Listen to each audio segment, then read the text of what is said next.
Buenas tardes, mi grupo está conformado por Angie Cárdenas, Verónica Rodríguez, Andrés Amau, Carlos y la que les habla Nicole Ruiz.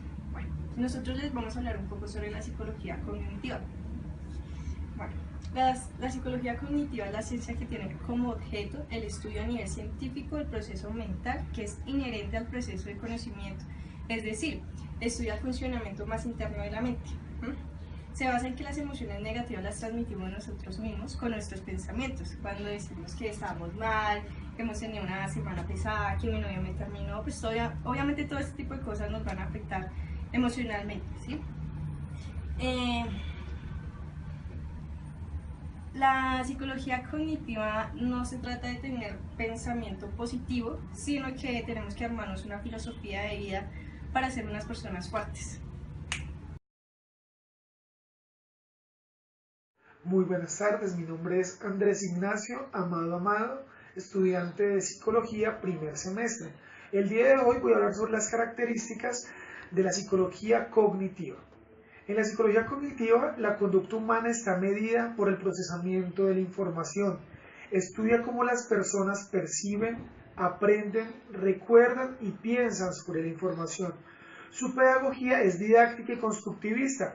Es una disciplina de carácter teórico-práctico que considera al ser humano como constructor activo de su realidad y experiencia. Para esto se debe distinguir entre estructura y proceso. Las estructuras son características del sistema cognitivo. Son tres: receptor sensorial, memoria a corto plazo y memoria a largo plazo. El receptor sensorial recibe la información interna y externa. La memoria a corto plazo ofrece a corto plazo la información seleccionada y la memoria a largo plazo ofrece una retención permanente de la información. Los procesos son cuatro: atención, codificación, almacenamiento y recuperación.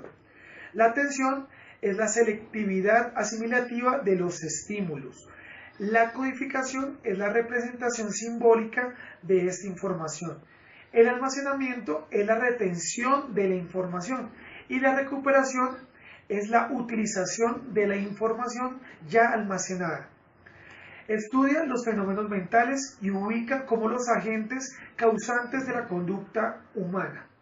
Esas son algunas de las características de la psicología cognitiva. Muchas gracias por su atención.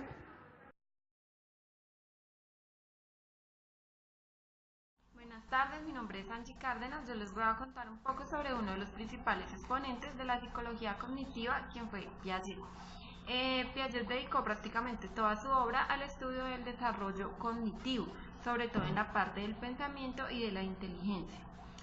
Para Piaget, el individuo va organizando sus experiencias y conocimientos en procesos cognitivos fundamentales, como lo son los esquemas. Los esquemas, según la teoría piagetana, eh, son acciones o representaciones mentales que organizan el conocimiento. Otro de ellos es la asimilación, que este ocurre cuando el niño incorpora nueva información a esquemas ya preexistentes. La acomodación, que se produce cuando el niño ajusta sus esquemas para adaptarlos a recibir información y experiencias nuevas que el niño pueda usar más adelante. Otro de ellos es la organización, que consiste en agrupar comportamientos y pensamientos aislados en sistemas mucho más complejos, pero que el niño pueda usar tanto objetos como categorías mucho más adelante. Por último tenemos el equilibrio, que este ocurre cuando el niño experimenta conflictos cognitivos al tratar de resolver problemas que se le presentan en la incorporación de información y experiencias nuevas. Cuando logramos que el niño resuelva este tipo de conflictos, nos encontramos con que el niño ya tiene un equilibrio intelectual mucho más avanzado, por decirlo de alguna forma. Piaget también nos plantea cuatro etapas piagetanas, que serían las cuatro etapas piagetanas del desarrollo cognitivo. La primera etapa es la sensoromotriz, que va desde los 0, o sea, desde el nacimiento hasta los 2 años del niño.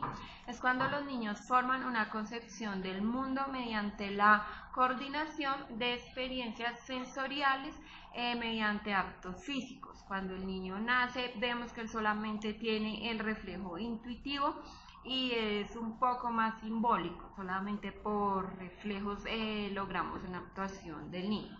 La siguiente etapa es la preoperacional, que va desde los 2 hasta los 6 años de edad, que es cuando el niño empieza a representar el mundo con palabras e imágenes mucho más concretas, o el niño busca representar sus acciones de modo mucho más simbólico. La siguiente etapa es la etapa operacional concreta, que va desde los 6 hasta los 11 años de edad, que es cuando el niño tiene un razonamiento mucho más lógico, reemplaza totalmente al intuitivo y ya tiene muchas más habilidades de clasificación. El niño piensa mucho más operacionalmente, aunque se le presentan todavía dificultades en la solución de problemas abstractos. Por último, tenemos la operacional formal, que es cuando el niño, bueno, es en la edad de los 11 a la adultez, que es cuando el individuo pasa de un razonamiento sobre experiencias concretas y empieza a tener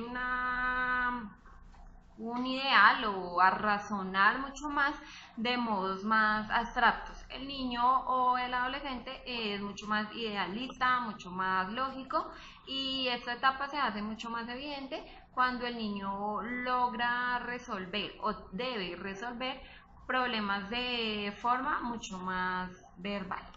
Muchísimas gracias.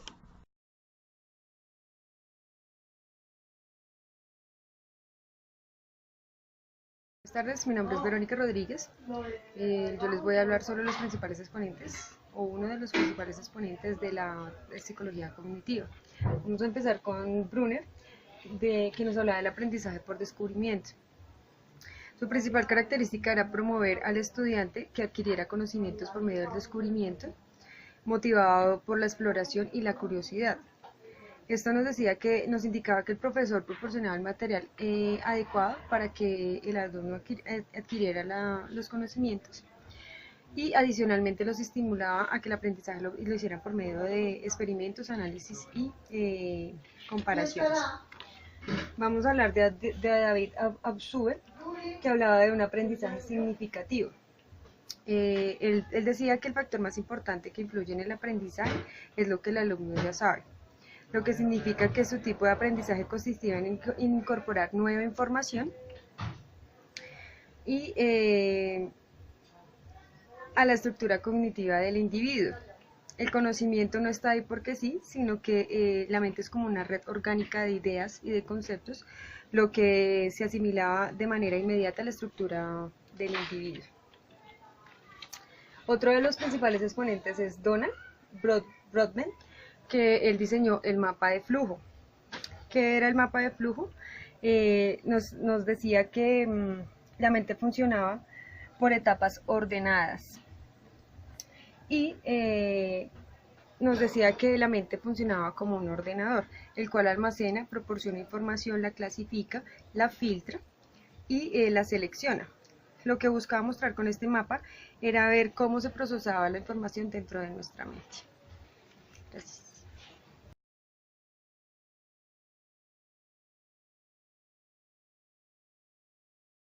Buenos días, queridos compañeros.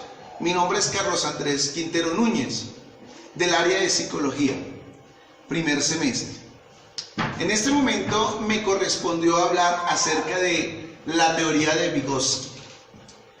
Vygotsky es un psicólogo sociocultural, el cual enseña algo muy importante sobre el SDP, Zona de Desarrollo Próximo, el cual está dividido en el límite superior y límite inferior.